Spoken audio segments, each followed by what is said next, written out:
And welcome into our 5th edition of Nick at Night. I'm Nicole Allshouse, joined by Nick Durzis, who is running for Hoover mayor. And so many of you have asked us about fiscal responsibility. That's a big thing for every single resident of Hoover, specifically looking at the Kroll Report. Now, it came back last August, but here we are. A lot of people, Nick, still don't fully understand. So I want to tell you exactly what it is first.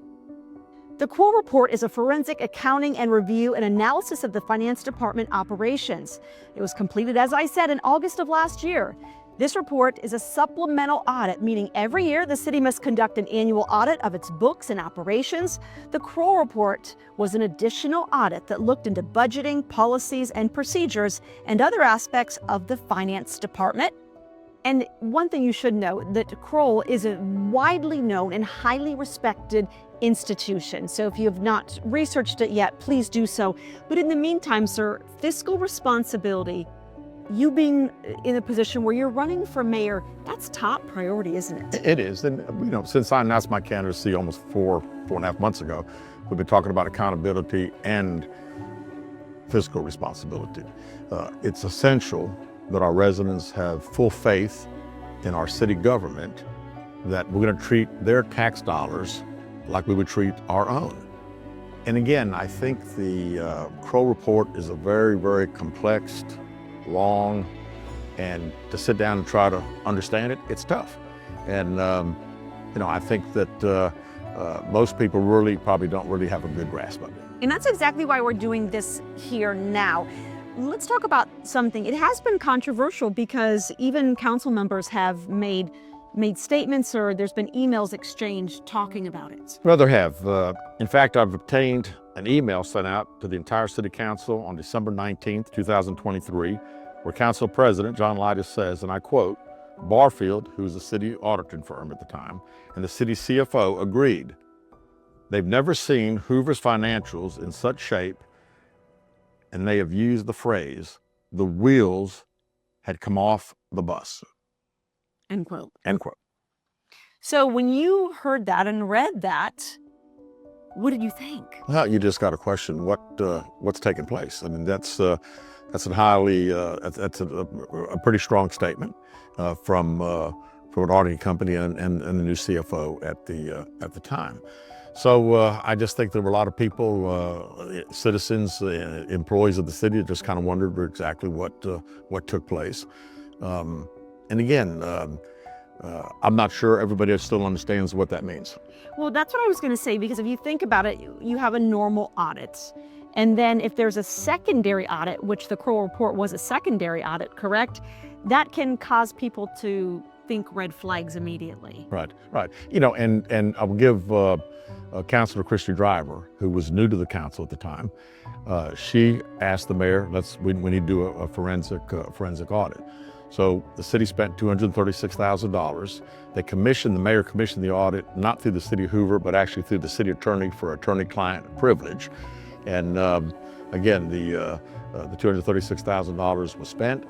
It really wasn't known to the citizens of Hoover. The council was aware, but really nobody else really knew until there was the certificate of need hearing about Riverwalk, which is in River Chase.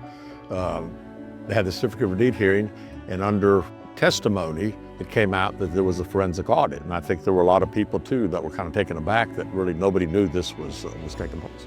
And sir, you bring up so many great points, and there's probably plenty of questions that you have at home as well. So we are going to turn it over to a CPA. A CPA, retired, 30 years in the industry, who can really examine this Kroll Report and shed some light on what it means to you, the tax-paying citizens. And here we are back with Kurt, again, a certified public accountant for 30 years, coming from some of the best firms out there. We're talking Deloitte, KPMG. He worked for 4 different Fortune 500 companies over his career, and he was known as the fixer, which means people hired him to come in and fix their financial mess. First of all, Kurt, thank you for joining us today. Pleasure to be here. I'm glad that you're here. I'm glad we're all here together to look at this report, because it is quite big and very, very detailed. Sir, let's just tell everybody at home real quick a little bit about you. You grew up in the military, right? A military family. Tell me about that. Yeah, my dad was a career military man, 20 years active duty service in the Air Force, followed by another 15 years civil service, all in the Air Force. And so I did not follow in his footsteps because my grandmother wanted me to go to college. But my brother did, and he served also 30 years. That's remarkable. Thank you for their service. Now, I will say that Kurt here is a longtime resident of Hoover since 1998, currently a resident at Lake Cyrus. For sure. Just up the road. I lived here in Hoover for 14 years, glorious years. And let me tell you this, I've looked through some of this Kroll Report and wow, I mean, there's so much to get to. Let's get into it for our viewers at home with not your opinions, but actual straight facts from the report and your findings from it. Okay. Is that okay with you, sir? Absolutely, that's what we want to hear. Okay. Okay, well, generally, I've found about 7 main areas of concern. Now, granted, there was a lot of things in the report that go into greater detail, but I'm gonna be looking at some summaries that I actually prepared and presented to the mayor and the city CFO. So, not wanting to misquote anything that's in the report. Okay. And I will be looking at this as I'm going along. But the first, and I prioritized these, by the way. Okay. And what I thought, in my opinion, was the most important, not that anything was not important, but Yes, sir. The first area, finding erroneous financial reporting, that's probably the area that most people, if they've heard anything about this, that was that area. And the city, as stated in the report, had overstated the general fund balance by roughly $36 billion, point number one. And there was discrepancies in the financial documents that led to delays in completing the city's audits and also the annual audit in 2022. And then accurate and transparent financial reporting. Of course, that's the foundation of any city's credit worthiness and can lead to a lot of investor confidence. It shake their confidence. So just to pause here for a second, because I think it's noteworthy, did you say $36 million of the general fund was overstated? Technically, yes. So what does that mean? Okay. In fund accounting, there are different areas in fund accounting. One of them is the capital fund. And capital fund services a lot of different projects. And there was approximately $36 million to fund capital projects. Capital projects fund sits in the general fund. But the council made a decision at one point to move that money into an investment fund. For logical reasons, it never got moved back to the general fund. So when they did this report and they said that the general fund was understated, technically it was. Okay, so if money is not in the appropriate line, that can lead to other problems, can it? It can, yes.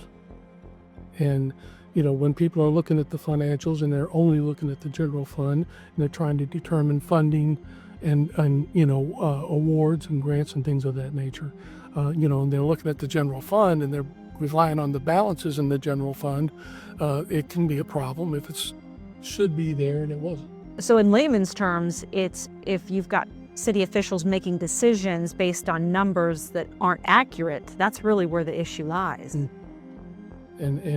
So again, I want to reiterate though, it wasn't, in my opinion, a misappropriation of funds. It was just not properly classified Okay. for financial reporting purposes. Yes, sir. What is the second point that you Second found? Is in finding deleted and missing or destroyed records. That's also, I believe, was talked about widely. Some of the key financial records were deleted or destroyed without proper authorization. And those policies and procedures were not in place at the time. And then including thousands of files from city services and audits and supporting documentation related to financial audits. So you've, again, coming 30 years as a CPA, working for all of these Fortune 500 companies, big companies, have you seen where key financial data has been deleted? Why would that happen, or how could that happen? I have in the past experienced where some files were deleted. Most of the time when that happens, they're antiquated files that need to be deleted. In this particular case, what they did was they were moving to a new system. And in the new system, during that process, some of the files were inadvertently deleted. If they had had the proper procedures in place, those probably wouldn't have been. But it was later determined that the files that were deleted were determined that there wasn't anything in there that was critical to the financial statements as a whole. Okay. So, but you said proper protocol was not in place, correct? Okay. And who does that fall on? Well, that would be the mayor would be responsible for the department. And of course, the existing CFO at the time, the current CFO is not the person that was there during this problem, but the CFO and her staff or his staff. And sir, you mentioned the deleted files. Now, I would think things would be backed up. What am I missing? Yes, generally when you're putting in a new system, you would either you would have a direct backup into the new system, or you would run the old and the new systems concurrently until the new system is fully implemented. But that wasn't done in this situation where both systems were running at the same time. It's my understanding that that did not happen. Okay. And that translates then to real problems for real people. Nick, you saw that firsthand as an employee of the city. I went to this new payroll system, and I remember we get paid every other Friday. And I remember on that particular Friday, we were inundated at my XO's office, executive officer that works for me, office, with guys and girls standing outside saying, "I got my check, but it's wrong. It's half of what it should be." We had other officers that were getting more money than they were supposed to get. So that was a Friday. Monday was a city council meeting, and I went up to to that particular CFO who's no longer with us. Went to that CFO on Monday night, and I said, "Listen," I said, "we had a real disaster on our payroll Friday. Can we kind of go back to the old payroll system and for a little while, just to make sure that we've got this thing set up?" And I was assured that night at the council that they had worked on it all weekend and there weren't going to be any more problems. Now, those problems, when I tell you, every 2 weeks for 13 months was an issue. And when you got police officers, and this was just not police, there were firemen and there were other employees in the city that had the issues, but people have mortgages. They expect, one thing about our work, unless you're getting overtime, you pretty much know what you're getting every 2 weeks. And all of a sudden you're short, or you got more money than you've got, and then they got to pay that back. I mean, it was literally a disaster. But the unconscionable fact is that it wasn't for 2 or 3 payrolls or 2 or 3 months. It went on 13 months of issues. So over a year of time, over a year, the employees struggled with this. It was nuts, to be honest. Okay, sir, let's go to the third point. Okay. Third point was there was a lack of formal documented policies and procedures, which we just talked about. And there was not in most departments, whether they are governmental accounting or tax accounting, you have policies and procedures that individual people are supposed to follow for their specific job duties. And different job duties have different policies and procedures. But there was no formal documentation in place. So, a lot of the things that happened, there wasn't anything to fall back on to say, okay, it should have been done this way, or it should have been done that way, when there was no policy and procedures to follow. And who would normally be in charge of making sure policies and procedures are followed? Well, generally speaking, that would fall to the administration and the accounting department. And of course, the CFO is responsible for the accounting department. But ultimately, all of those responsibilities still report to the mayor. Okay. And now, again, these are not your opinions or your theories. These are things that are pulled actually from this report That's here. correct. Okay. Now, I've summarized it, but yes, that's correct. Okay. What are the other things that you think would be important, since we're both sitting here, to talk to the residents of Hoover about? Okay.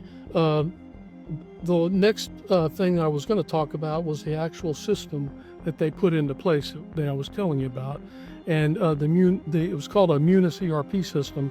And during the process of that transition, which was happening at the same time that some of these other problems were happening, trying to implement that system, of course, anytime you do a complete overhaul of accounting systems, you're going to have problems. And it takes a while to fix them. So when you compound the fact that they were already dealing with no formal structure of policies and procedures, things were being done that shouldn't have been done the way they were done, then you put into or layer on top of that the fact they're implementing a whole new system and overseeing the system, it created a tsunami, basically. Understood.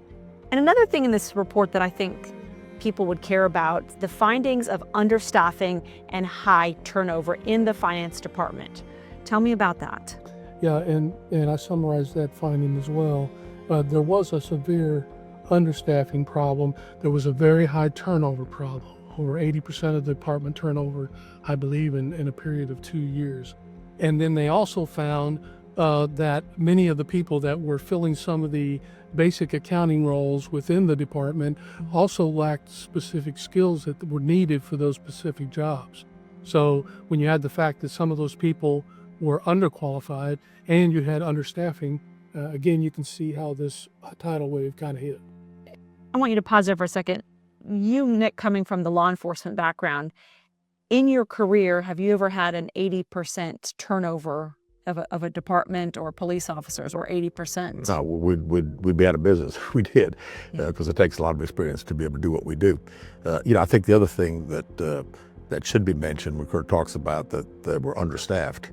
In 2018, the city did a study, and it was called the Gallagher study. And they look at each department and they see, how well staffed you are. And in 2018, they said that the finance department was short anywhere from 6 to 7 employees back in 2018. But obviously nothing was ever done about it. Which then can lead to other problems. Let's go to your next point, sir. Well, as far as the overall findings, those were the main points. Now, there are some things that, as far as my own take on additional comments to be made in those areas, and I do have some to add when we get to that point. And Kurt, how did you then, after looking at this report and studying it, how did you then get involved with it? Did you approach the current mayor? Okay, I saw it in the media that there was going to be a meeting to discuss this report at a city council meeting. And so I went to the council meeting, listened to the auditor talk about the report, and the mayor invited anybody to come talk to them if they wanted to discuss the issue. So I called him and took him up on the offer.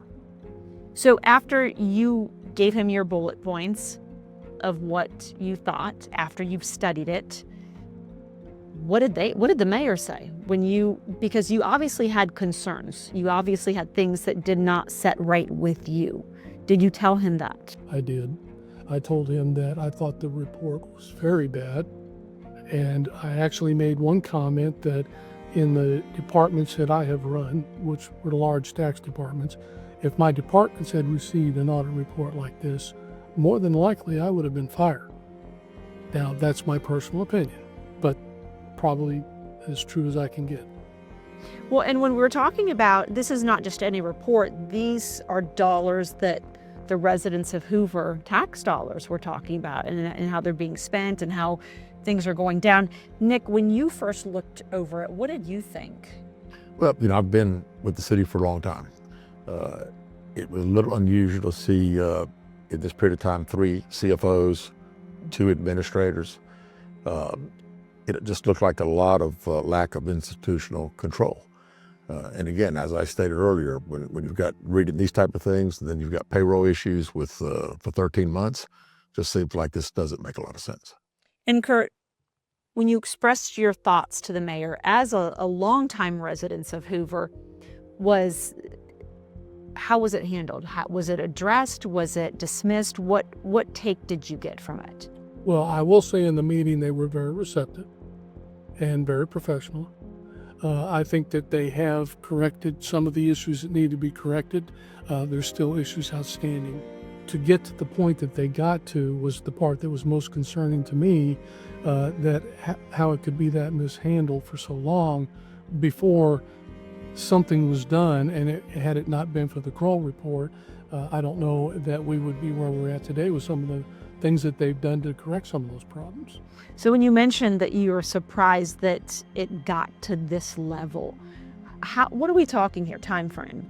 I would say that the report, I believe, covers about maybe a 4-year period, 3 to 4 years.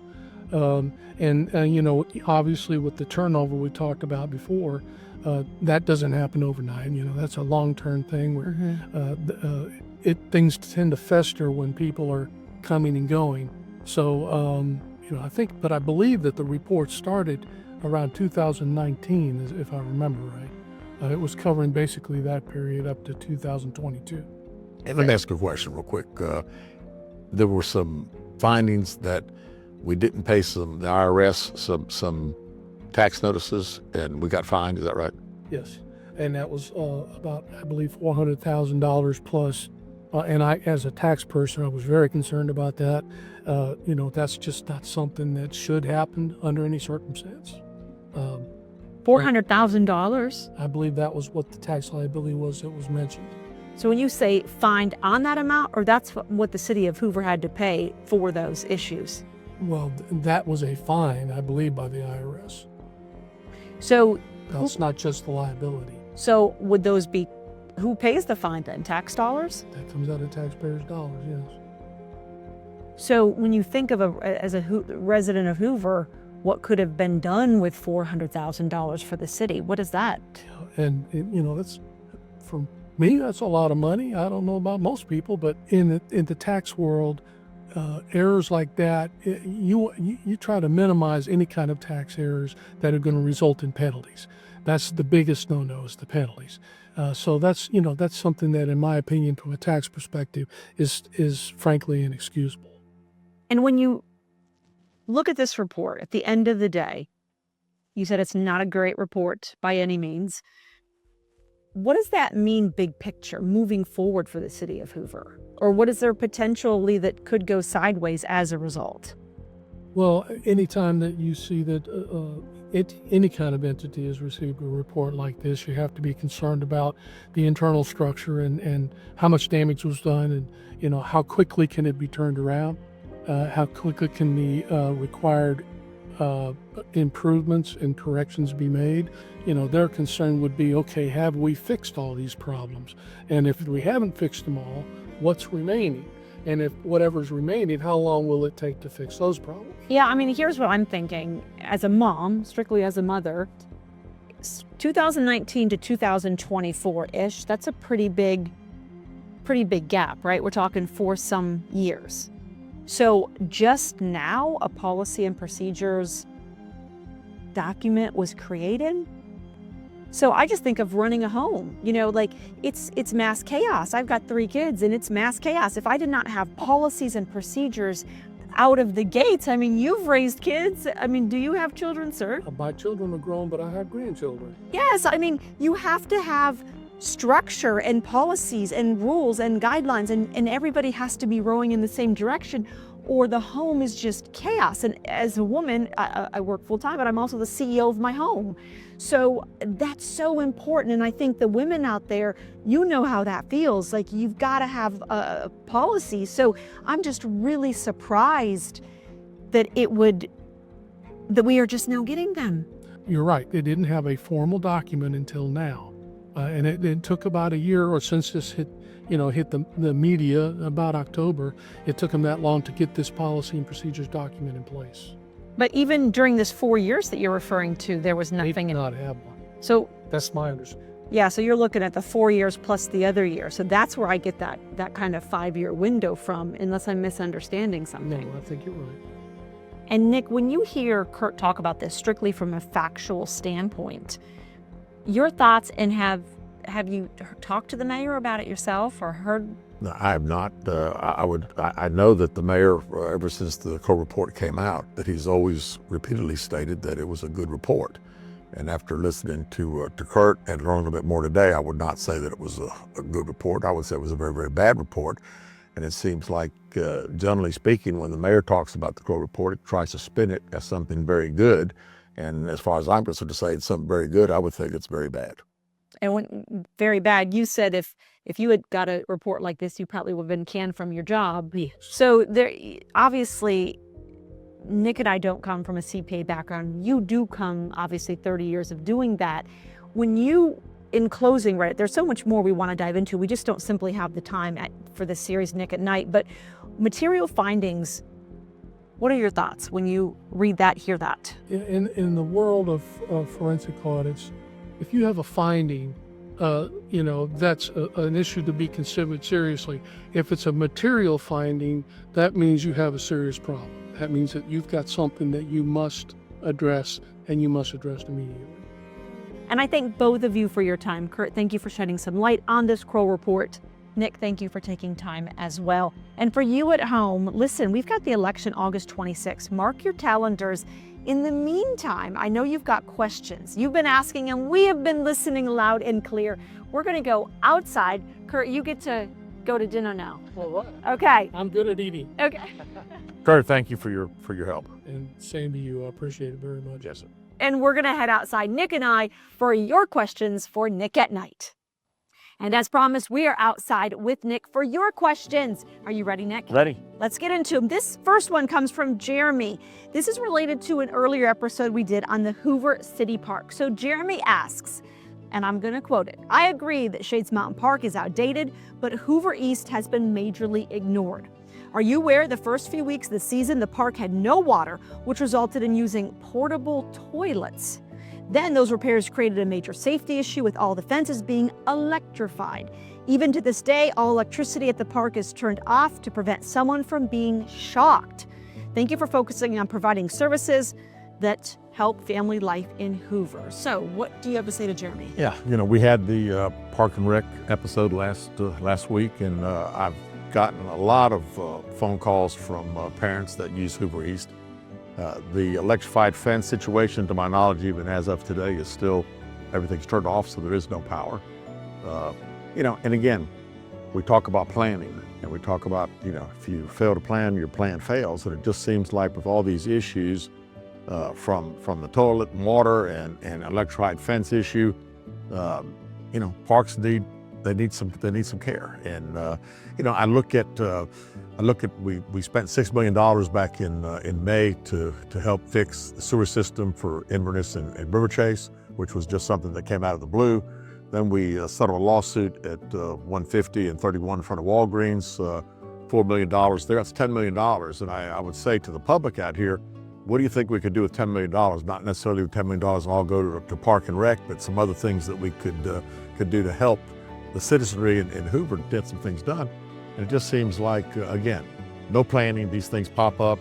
We're gonna fix the parks. We've got to get some upgrades, and the electrified fence obviously has got to get fixed. Got to have lights if you're going to play at night, obviously. So, Jeremy, appreciate the question, and certainly something that we'll be on top of starting August 27th.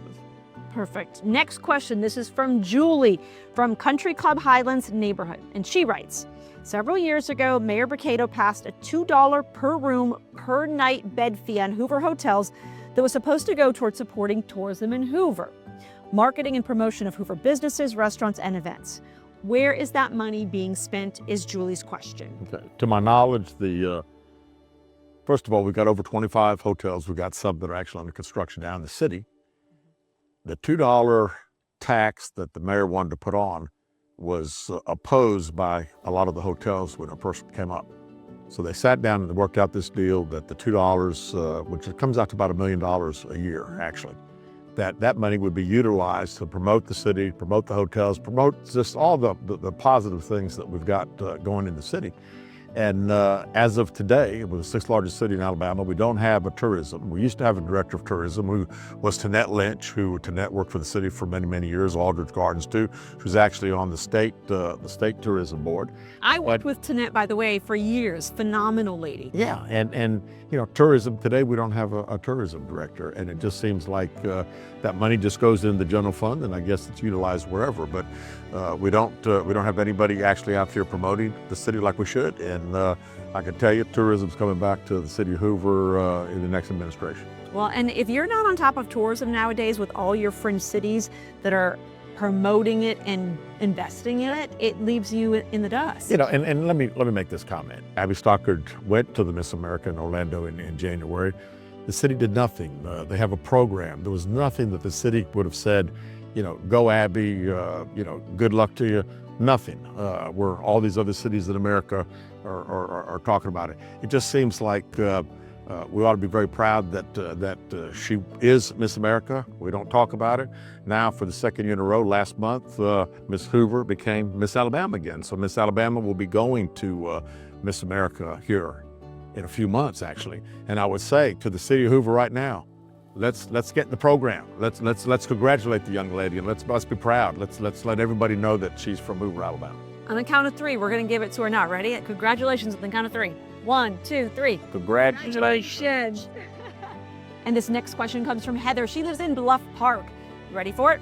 Ready. Nick, help me settle a bet with my mother. Oh, I love a good bet. What is the proper pronunciation of your last name? And what is the country of origin? Does it come from, or what is your descendant? Okay, it's Derzis, D-E-R-Z-I-S, Derzis. When I was growing up, I could always tell you, when I was in elementary school, when they got to the D's, for some reason, the teacher, and I would just finally just say, it's Derzis, so they couldn't understand it. I think it's pretty easy. All my grandparents immigrated from Greece. My parents were born here.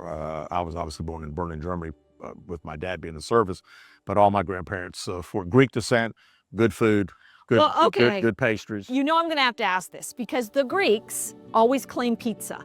The Italians say we made pizza. So what is it really? I'm going to give it to you, Italian. Yes. Yeah, I'll give it to you. Okay, I think so too. I mean, just personal opinion. But speaking of food, 2 fast questions to close it out. What is your absolute favorite food in the whole world? Favorite food in the whole world? I'd probably say a good steak. Okay. Good steak. What does your wife make that is your go-to, that if you're like in a bad day, a yucky day, you want this? Nobody makes better chicken and dumplings than she does. Oh, now you're making me hungry. Oh my gosh. Okay, tell Stephanie I'm coming over next time. That's fine. And your favorite dessert? Favorite dessert, chocolate cake and ice cream. Vanilla ice cream. Okay. Well, now you know what to get them on August 26th, right? Chocolate cake and ice cream. That sounds good. Thank you so much, Nick. Thank you. Nick at Nite, we love it.